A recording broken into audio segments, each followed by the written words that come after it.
Muy buenas tardes, bienvenidos al cierre de los mercados en Primera Página Televisión, el espacio donde revisamos el comportamiento de la bolsa de Nueva York y los mercados de la integración NUAM.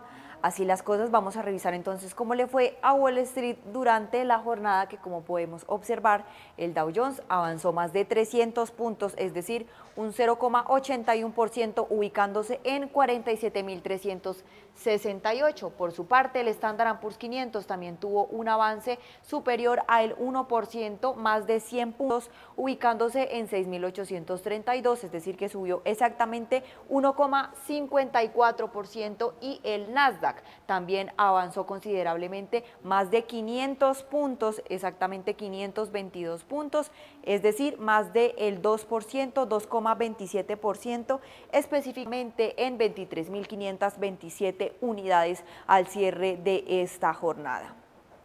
Les cuento que las acciones estadounidenses subieron el lunes ante el avance de un acuerdo en el Senado para poner fin al prolongado cierre del gobierno. El Dow Jones en la jornada intradía ganó más de 300 puntos y el Nasdaq rebotó 2%, impulsado por el repunte de Nvidia, Brad y Microsoft, que rompió una racha de 8 sesiones a la baja. La posibilidad de una reapertura federal generó mayor apetito por el riesgo entre los inversores, luego de una semana marcada por la preocupación sobre las altas valoraciones en el sector tecnológico. El Senado aprobó una medida procedimental que permite votar un proyecto de ley para financiar al gobierno hasta enero y revertir despidos masivos, aunque sin incluir subsidios de la Ley de Cuidado de Salud Asequible. La propuesta deberá pasar por una votación final y posterior a revisión en la Cámara de Representantes. Los analistas consideran que el fin del cierre, junto a un contexto de crecimiento moderado, podría reavivar el optimismo en los mercados hacia el cierre del 2025. Tras revisar esta información, veamos cómo cerraron los mercados de la integración NUAM, iniciando con la Bolsa de Valores de Colombia, que al cierre de esta jornada registra comportamiento negativo. El MSCI Colcap desciende 0,44%, mientras que el Colir bajó 0,23%, ubicándose en 1.346, y el MSCI Colcap en 2.072 unidades al cierre de esta jornada. Aunque durante la apertura de hoy y el cierre de hoy hubo bajas a lo largo de la jornada, pues todavía tanto el Colir como el Colcap se siguen manteniendo en la racha de los 1.300 y los 2.000 respectivamente. Vamos a ver entonces cuáles son las acciones que están influenciando el comportamiento de la Bolsa de Valores de Colombia, y como podemos observar, vamos a iniciar con las acciones con menor desempeño. El primer título que bajó fue ISA en 2,24%, Cibest 1,93% y Grupo Argos, que cedió 1,22%, seguido de Cibest de la acción preferencial, que retrocedió 0,87%, y Promigas 0,32%. Por su parte, entre las acciones con mayor desempeño se encuentra Concreto, Canacol Energy, Nutresa, Davivienda de la acción preferencial y Corfi Colombiana, que tuvieron avances durante la jornada. Corfi Colombiana superior al 16%, específicamente 16,34%, Canacol Energy 4,99%, Nutresa subió 4,33%, Davivienda de la acción preferencial aumentó 2,05% y Corfi Colombiana también avanzó durante la jornada más del 2%, específicamente 2,03%. En noticias del mercado colombiano, les cuento que al cierre de septiembre, Enca reportó ingresos operacionales por 312.206 millones de pesos, es decir, una caída del 14,2% frente al mismo periodo del 2024, cuando sumaron 363.929 millones. Según la compañía, al descontar el efecto del cierre de la línea de filamentos textiles, que aportaba cerca de 47.000 millones, la reducción real frente al año pasado sería del 1%. Estos resultados reflejan la menor actividad productiva tras el ajuste en su operación. El EBITDA de la empresa llegó a 20.275 millones, por debajo de los 29.307 millones registrados un año atrás. La utilidad neta fue de 854 millones de pesos, mientras que en el 2024 se había reportado 11.813 millones. Según ENCA, la disminución se debe a menores resultados operativos, a un contexto internacional con sobreocupaciones y precios bajos y al efecto de la revaluación del peso colombiano sobre las diferencias en cambio. De otro lado, les cuento que este martes Primax Colombia realizará una colocación de bonos subordinados por 5.000 millones de pesos, según informó la Bolsa de Valores de Colombia. El agente colocador será Valores Bancolombia, encargado de la operación en el mercado principal. La emisión está abierta al público inversionista en general. Los bonos ordinarios de Primax tendrán una inversión mínima equivalente a un bono, es decir, 1 millón de pesos. Esta oferta busca dar acceso a diferentes inversionistas y fortalecer el movimiento del mercado de capitales en el país. La colocación se hará bajo las condiciones establecidas en el instructivo operativo 38 de la Bolsa de Valores de Colombia. Siguiendo con las bolsas que integran NUAM, el turno es para la Bolsa de Comercio de Santiago, que finaliza con una variación positiva en, esperemos que cargue un poco la página, 0,57% y se ubica en 1.660 puntos. Recordemos que en la jornada de hoy había avanzado más del 1% y se ubicaba en 1.700 puntos. Les cuento que la Bolsa de Santiago cerró este lunes en un nuevo máximo, impulsado pues por el optimismo global, que son 3 señales positivas desde Estados Unidos, donde el cierre del gobierno federal podría llegar a su fin. El índice del IPSA subió 0,6% hasta los 9.660,17 puntos y alcanzó un récord intradiario de 9.733 unidades. En lo que va del año, el índice ha subido 44% en pesos y 52% en dólares, rompiendo máximos en 55 ocasiones. El repunte del mercado local se explica por el bajo índice de la inflación en octubre y las expectativas de un posible recorte de tasas por parte del Banco Central, que el mercado estima con una probabilidad superior al 60%, según analistas. También influye una mayor certeza política ante las próximas elecciones, donde se prevé una segunda vuelta con ventaja para José Antonio Kast y un Congreso más dividido. El sector constructor inmobiliario lideró las ganancias de Manquehue y Socobesa, Eyesa y Ingebec entre las más destacadas de la jornada, pero pues ya vamos a ver entonces también cuáles fueron las acciones dentro del IPSA que influenciaron el comportamiento de la Bolsa de Valores. Ese anuncio reciente sobre el posible fin del cierre del gobierno federal, pues claramente repuntó en algunos mercados, entre esos pues el IPSA, que sabemos que seguía mucho por el comportamiento de Wall Street. Hoy finalizó con una variación positiva considerable. Vemos por ejemplo que el Nasdaq subió más de 500 puntos, el Dow Jones más de 300 puntos y el Standard & Poor's subió pues considerablemente más de 100 puntos durante la jornada. Claramente esto ayudó a que también mercados regionales como el IPSA en Chile pues tuvieran un repunte considerable dentro de su resultado al cierre de esta jornada. Rápidamente vamos a ver entonces cuáles son las acciones que están influenciando el comportamiento de la bolsa en Lima, y mientras cargan las acciones vamos entonces con noticias del mercado. Les cuento que la Bolsa de Comercio de Santiago informó la cancelación de la inscripción del fondo BTG Pactual Global tras su fusión con BTG Pactual Global Leaders, que actuará como fondo absorbente. La administradora BTG Pactual había solicitado la medida el pasado 6 de noviembre del 2025, un día después de materializarse la operación. Como resultado, se cancelaron las cuotas de las series A y EI correspondientes pues al fondo absorbido. Con la fusión, el fondo global incorporó el patrimonio, los aportantes y las obligaciones del fondo Global Rates, dejando a este último disuelto. El nuevo texto del reglamento interno permite aportes y rescates en dólares y establece que las cuotas de las series del fondo absorbido se transfieran a la serie A del fondo absorbente. La operación se realizó según las normas de la Comisión para el Mercado Financiero y pues según la empresa esto refuerza la estructura de inversión BTG Pactual Chile.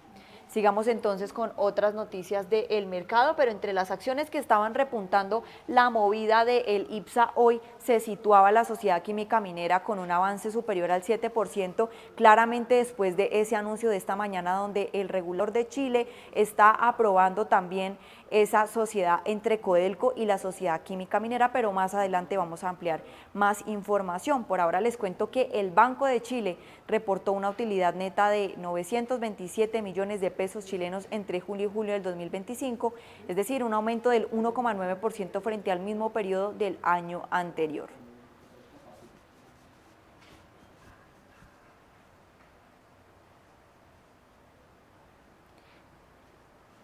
De otro lado, y como les estaba comentando, la Autoridad Reguladora del Mercado de Chile dio aprobación condicional a la empresa conjunta de litio entre Codelco y la Sociedad Química Minera. La decisión llegó tras consultas a organismos gubernamentales y asociaciones industriales y clientes. Como condición, las compañías deberán asegurar un suministro estable de carbonato de litio a China sin restricciones ni retrasos. Esta autorización era la última pendiente luego de los avales de la Unión Europea, Brasil, Japón, Corea del Sur y Arabia Saudita, completando el proceso internacional de revisión.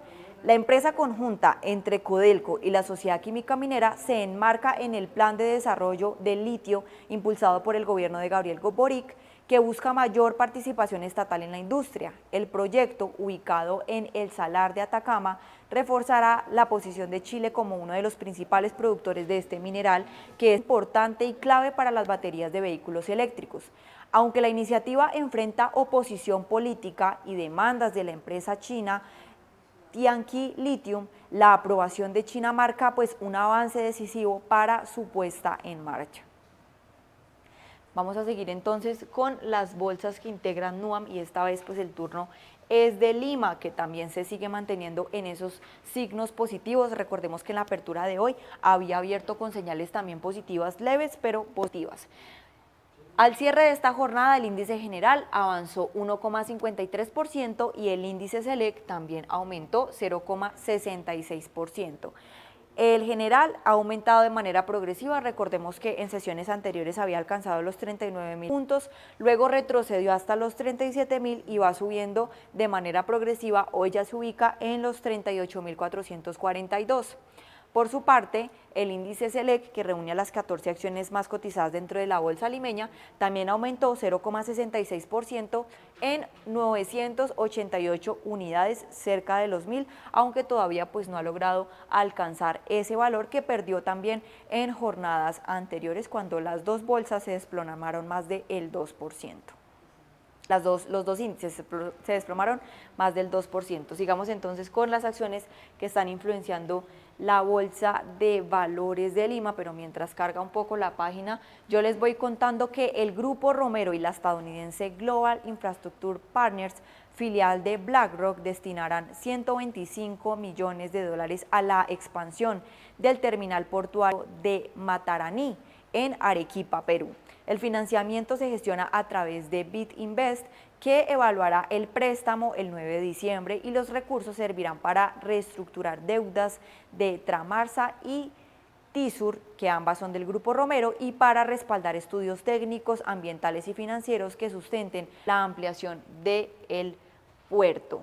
El proyecto de ampliación de la terminal portuaria tiene como objetivo incrementar la capacidad de carga, reducir costos logísticos y mejorar la conectividad regional. TISUR, que opera el puerto y es propiedad en un 50% de GIP, ya presentó ante el SENASA una modificación del estudio de impacto ambiental para el nuevo sistema de recepción, almacenamiento y embarque de minerales. Y pues con esta iniciativa el Grupo Romero y su empresa refuerzan su apuesta por el desarrollo logístico y minero en el sur del Perú. Siguiendo entonces con otra información, la minera canadiense PPX Mining Corp obtuvo autorización de la Autoridad Administrativa del Agua Guarmey Chicama para ejecutar obras hídricas en su planta de procesamiento Igor, que está ubicada en la región de La Libertad, en Perú. El permiso permite instalar una tubería de 1.770 metros y 2 estaciones de bombeo que transportarán agua entre los 3.070 y 3.570 metros sobre el nivel del mar. Las obras comenzarán en noviembre y se espera que terminen en un plazo de 98 días. La planta Igor, con capacidad para procesar 350 toneladas diarias, producirá dore y concentrados de metales preciosos. Según el CEO de la compañía, John Thomas, la autorización es un paso importante para la entrada en operación del proyecto. El diseño incluye un sistema de recirculación de agua para reducir el consumo y mitigar impactos ambientales, y con este permiso, pues la empresa avanza hacia la licencia final de uso de agua necesaria para iniciar las operaciones en el proyecto Igor. Ya que cargó un poco la página de la Bolsa de Valores de Lima, ya podemos observar cuáles fueron las acciones con mayor desempeño durante la jornada, en línea con ese resultado de ambos índices en la Bolsa de Valores. Y como vemos, el fondo de inversión Crow Working aumentó más del 7%, 7,40%, compañía de minas Buenaventura también tuvo un avance del 6,19%, Volcán, compañía minera, aumentó 4,07%, y la lista pues la acompaña Alicorp con un avance del 3,75%, y pues Southern Copper Corporation también hace parte de las acciones que avanzaron durante la jornada con una variación positiva del 2,32%. Por su parte, acciones como Inversiones Portuarias Chancay, Grupo Coril, Sociedad Titulizadora, Intercop Financial Service, Alta Copper Corp y el fondo bursátil Bank ESK El Dorado de Perú, que es una ETF, también finalizaron la jornada en negativo, siendo una de las acciones con menor desempeño en 3,89%, seguido de Inversiones Portuarias Chancay, que disminuyó 2,38%, y Grupo Coril también tuvo una baja del 2,32%, Intercop disminuyó 1,84% y Alta Copper también bajó 1,70%.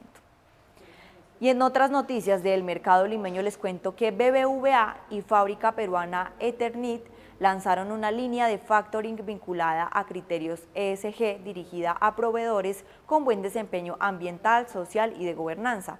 El hecho fue comunicado a la Superintendencia del Mercado de Valores, y según el comunicado publicado en la página corporativa de BBVA, el programa otorga condiciones financieras preferenciales a los proveedores que demuestren alto desempeño en sostenibilidad. El gerente general de FAPESA, Carlos Nicolini, indicó que la sostenibilidad es el eje central de la transformación empresarial del grupo ETEX, al que pertenece la compañía.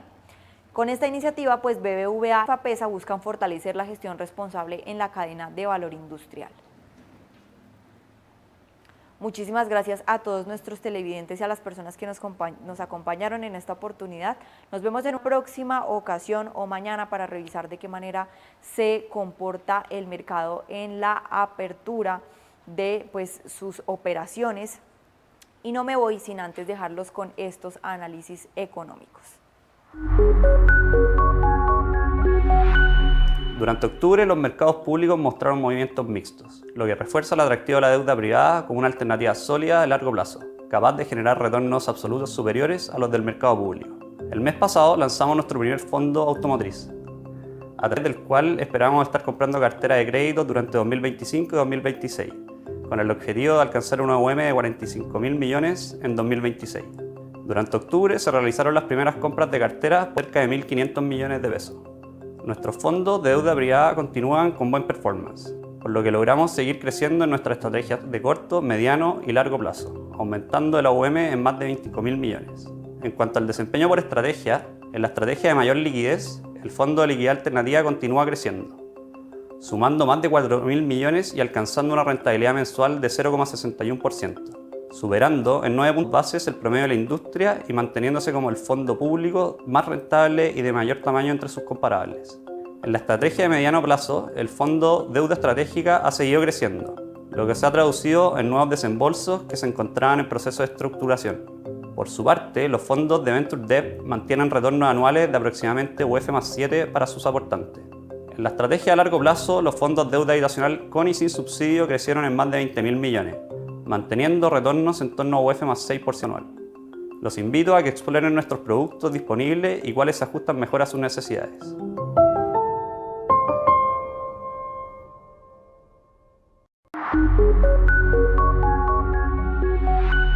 Octubre confirma que el mercado de renta fija nacional mantiene su tendencia positiva, con nuestros fondos registrando rentabilidades en el mes que fluctúan entre 0,2 y 0,4%. En el entorno macroeconómico, continúa siendo propicio para los instrumentos de deuda local, sustentado por la mantención de la política monetaria y una inflación que, aunque repuntó levemente, sigue trayectoria de convergencia.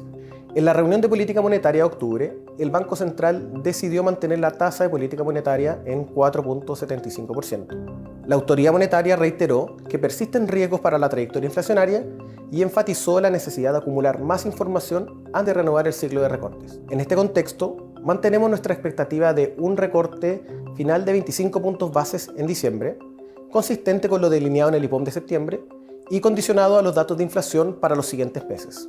En materia de inflación, el IPC de septiembre registró una variación de 0,4% mensual, llevando la tasa a 4,4% año contra año desde el 4% que tuvimos en agosto. Las incidencias se explican principalmente por el alza en el precio de alimentos y bebidas no alcohólicas y por recreación, deporte y cultura. Si bien la inflación core ha mostrado mayor persistencia de la esperada, esperamos que la inflación esperada para cierre de año termine en 3,9% y convergiendo a la meta el tercer trimestre del 2026. El mercado corporativo marcó un hito histórico durante octubre. Arauco colocó 20 millones de UF en bonos híbridos y sustentables, constituyendo la mayor emisión corporativa de la historia del mercado local. Esta operación, que obtuvo una sobredemanda de 1,75 veces, se colocó a una tasa de UF más 3,97%, evidenciando la profundidad alcanzada por nuestro mercado de capitales. Con todo, en BTG Pactual mantenemos una visión positiva para la renta fija nacional. Recomendamos una distribución de 70% en UF y 30% en pesos ante mayores devenggos de inflación para los siguientes 4 meses y donde privilegiamos tramos de duración entre 2 a 4 años, dependiendo del horizonte de inversión de cada cliente. Si quieres conocer cómo nuestras soluciones pueden potenciar tu portafolio, te invitamos a visitarnos en btgpactual.cl.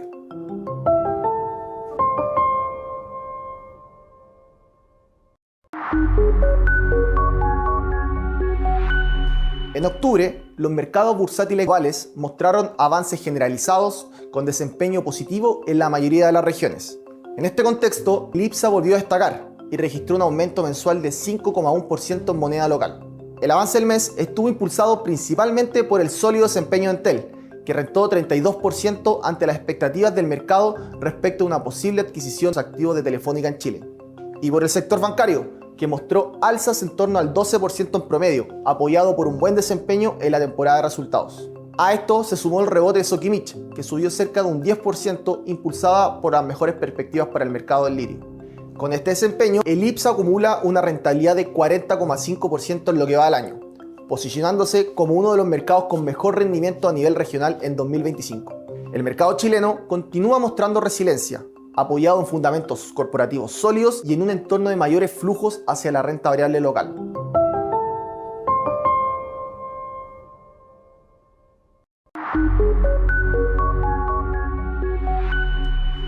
El mercado corporativo de América Latina trajo un tono más pausado durante octubre, con cerca de 5.000 millones de dólares en nuevas emisiones, tras un septiembre excepcionalmente activo con emisiones cercanas a los 13.000 millones de dólares. En lo que va del año, el acumulado ronda en torno a los 78.000 millones de dólares, reflejando un mercado que sigue mostrando solidez y acceso fluido al financiamiento. Al acercarnos al cierre del año, los mercados emergentes continúan operando cerca de sus niveles más fuertes en varios años, demostrando una clara señal de resiliencia del activo a pesar del ruido global. Esa fortaleza podría volver a ponerse a prueba cuando se resuelva el cierre del gobierno estadounidense y tengamos más claridad en los próximos datos macro. Sin embargo, Latinoamérica sigue destacando por su disciplina fiscal, marcos monetarios creíbles y fundamentos estructurales robustos. En términos de desempeño, el CENBI LATAM registró una leve subperformance frente al resto de los mercados emergentes durante el tercer trimestre, afectado principalmente por algunas emisiones high yield en Brasil, como podrían ser Braskem, Ambipar o OI. Aún así, el panorama general se mantiene constructivo, con una combinación de spreads comprimidos, pero un carry todavía atractivo. Desde nuestra perspectiva, seguimos viendo valor en tener una exposición selectiva, enfocándonos en emisores corporativos de calidad, con balances sólidos y una adecuada relación riesgo-retorno. Latinoamérica continúa ofreciendo oportunidades para quienes miran más allá de los titulares, una región con fundamentos firmes, diversificación natural y un potencial retorno que sigue destacando dentro del universo emergente.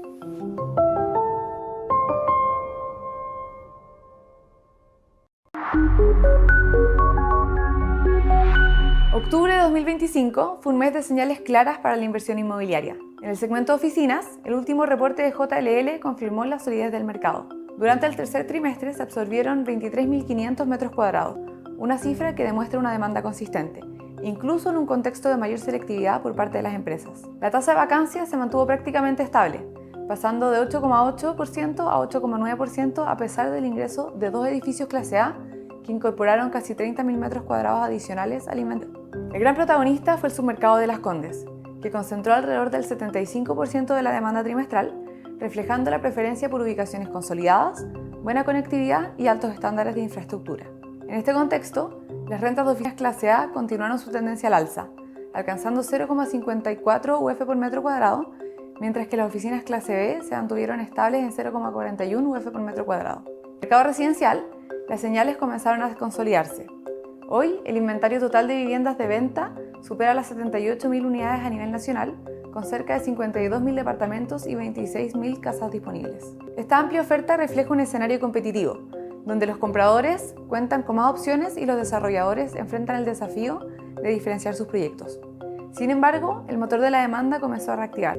Las ventas de viviendas nuevas en Santiago aumentaron un 18% interanual, impulsadas principalmente por el subsidio a tasas hipotecarias, que incentivó la compra en el segmento bajo las 4.000 UF. En ese rango, la comercialización de viviendas en entrega inmediata creció con fuerza, marcando un punto de inflexión tras varios trimestres de desaceleración.